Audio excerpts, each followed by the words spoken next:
Assalamualaikum warahmatullahi wabarakatuh. Kawan-kawan yang semoga dirahmati Allah, jumpa lagi kita dalam mata kuliah Hukum Tata Usaha Negara atau Hukum Administrasi Negara, di mana pada kesempatan kali ini video kita akan mengulas secara singkat dan sederhana tentang sumber-sumber hukum administrasi negara atau sumber-sumber hukum tata usaha negara.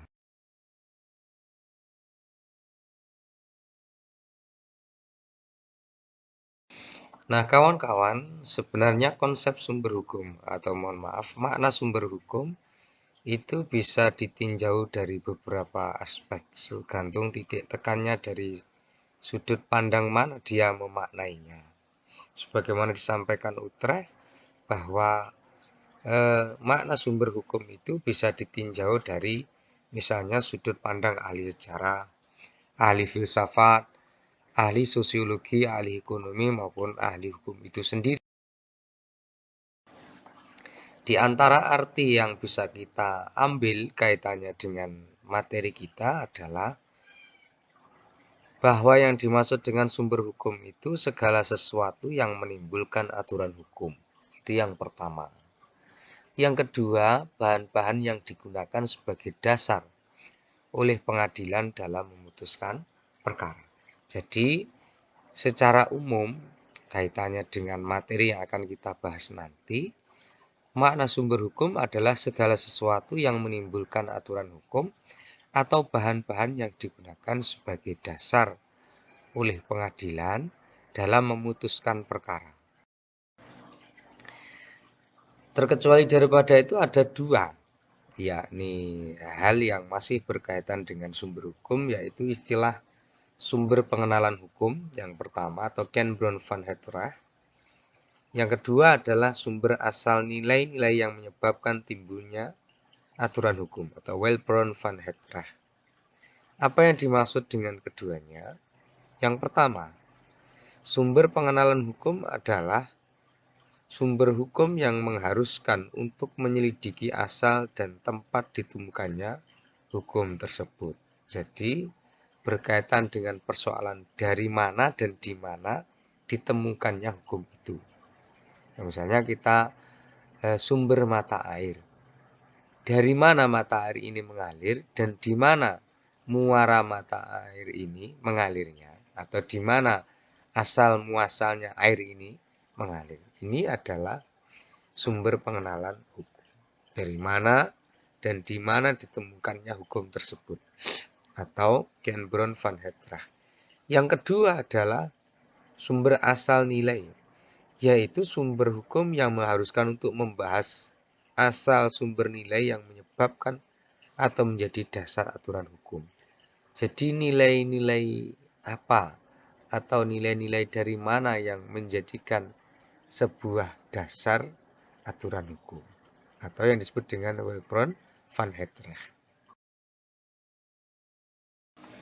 Di slide ini kita akan membahas tentang sumber hukum yang berkaitan dengan sistem hukum yang dianut oleh sebuah negara, di mana pada umumnya sistem hukum itu dibagi menjadi beberapa, di antaranya common law, civil law, sistem hukum adat maupun sistem hukum Islam. Tetapi hanya ada dua yang akan kita bahas di sini. Yang pertama adalah common law. Apa yang dimaksud dengan common law dan bagaimana atau apa sumber-sumber hukumnya? Sebagaimana yang telah dimaklumi bersama bahwa common law atau Anglo-Saxon adalah sebuah sistem hukum yang berasal dari Inggris dan berkembang di negara-negara jajahannya atau persemakmuran Inggris, di mana sistem ini mendasarkan pada putusan pengadilan sebagai sumber hukumnya. Maka di dalam common law itu sumber hukumnya ya adalah jurisprudensi secara yang utama. Jadi yang utama, paling utama adalah jurisprudensi, kemudian yang kedua baru kemudian perundang-undangan.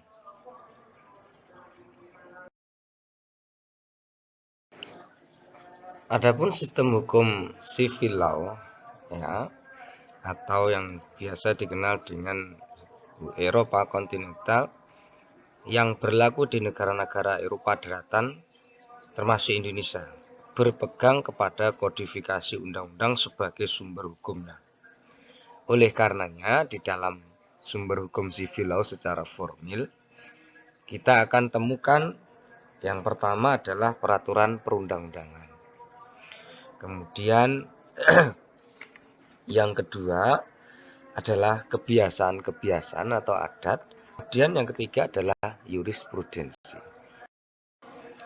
Khusus berkaitan dengan peraturan perundang-undangan, ada dua hal yang tidak boleh dilupakan. Yang pertama berkaitan dengan persoalan hierarki peraturan perundang-undangan, kemudian yang kedua adalah asas preferensi. Apa yang dimaksud dengan keduanya?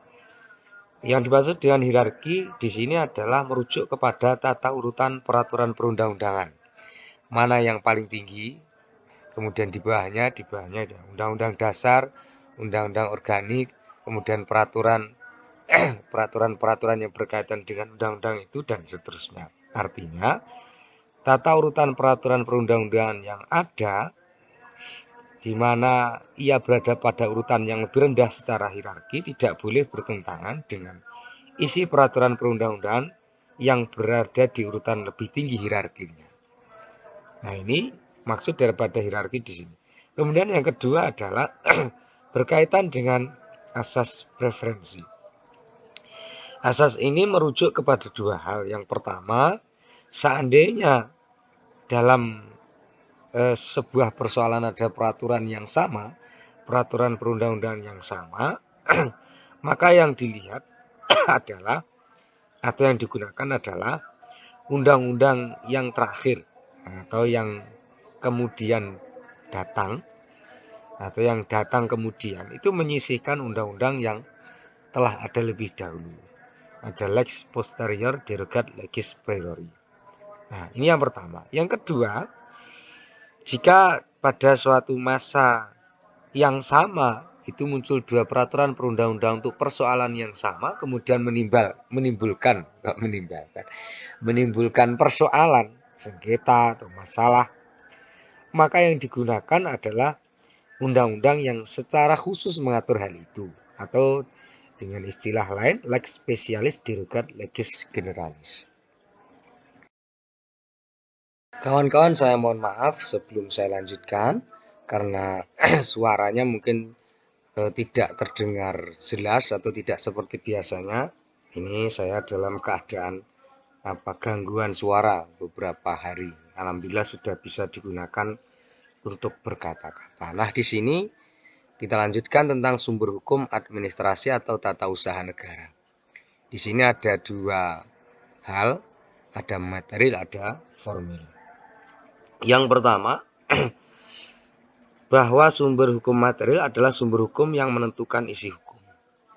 Nah, dalam TAP MPRS nomor 20 tahun 1966 tentang tata urutan peraturan perundang-undangan Republik Indonesia yang menjadi sumber hukum material perundang-undangan di Indonesia itu adalah Pancasila. Nah, apakah satu-satunya Pancasila sebagai sumber hukum material? Tentu tidak, karena ada hal-hal yang berkaitan dengan ekonomi, sejarah, dan sosiologi atau filsafat dan lain-lain sebagainya yang akan menentukan isi hukum. Jadi itu yang dimaksud dengan sumber hukum material, berikut contohnya.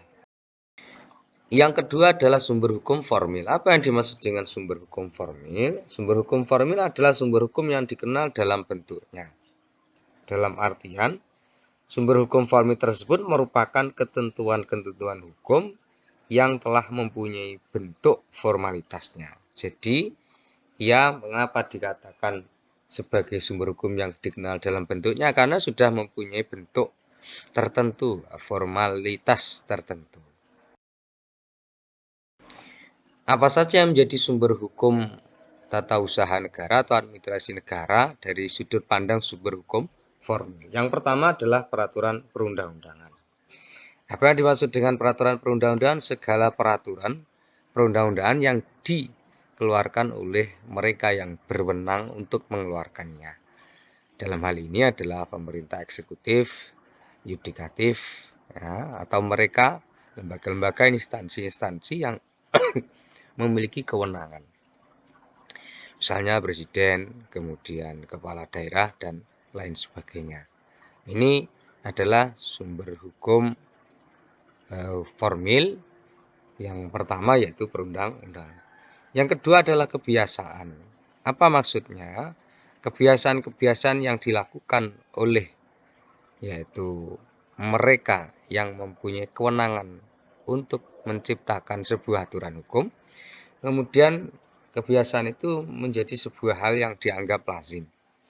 Contohnya adalah yaitu di dalam putusan, surat-surat putusan yang dikeluarkan oleh instansi yang berwenang. Di situ di poin terakhir biasanya itu ada narasi yang menyebutkan pada intinya seandainya surat atau keputusan ini ya ada kesalahan maka akan ditinjau ulang seperlunya. Nah, intinya seperti itu, bahwa di dalam sebuah surat keputusan yang dikeluarkan itu ada satu klausul yang menyatakan bahwa seandainya ada hal-hal yang dianggap perlu atau terjadi kesalahan, nah, maka akan ditinjau ulang seperti itu. Ini adalah kebiasaan-kebiasaan yang kemudian menjadi sumber hukum formil. Selanjutnya adalah traktat. Traktat itu maksudnya apa? Traktat adalah perjanjian antara dua negara atau lebih, ya, di mana perjanjian tersebut kemudian diratifikasi oleh negara terkait. Misalnya di Indonesia adalah perjanjian internasional yang dilakukan antara pemerintah RI dan pemerintah Republik Rakyat Cina tentang dui kewarganegaraan. Ini kemudian traktat. Dan doktrin selanjutnya adalah doktrin. Apa yang dimaksud dengan doktrin? Doktrin adalah pernyataan atau pendapat para pakar atau ahli hukum. Nah, ini menjadi bagian dari sumber hukum formil karena memang pada kenyataannya pendapat-pendapat para pakar atau ahli hukum itu menjadi salah satu bagian atau salah satu hal yang digunakan oleh hakim untuk memutuskan perkara, sehingga dia masuk juga dalam sumber hukum formil. Kemudian yang belum diterangkan tadi adalah jurisprudensi atau keputusan-putusan hukum yang dikeluarkan oleh seorang hakim.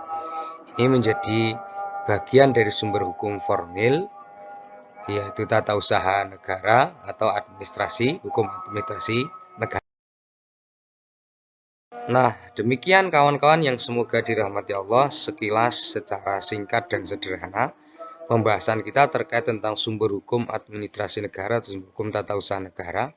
Tentu ada beberapa hal yang perlu diskusikan, maka monggo kita sharing sama-sama untuk menyempurnakan materi ini melalui wadah diskusi yang sudah kita buka di ruang kelas kita. Semoga bermanfaat, ada kekurangan mohon maaf. Akhirul kalam, wassalamualaikum warahmatullahi wabarakatuh.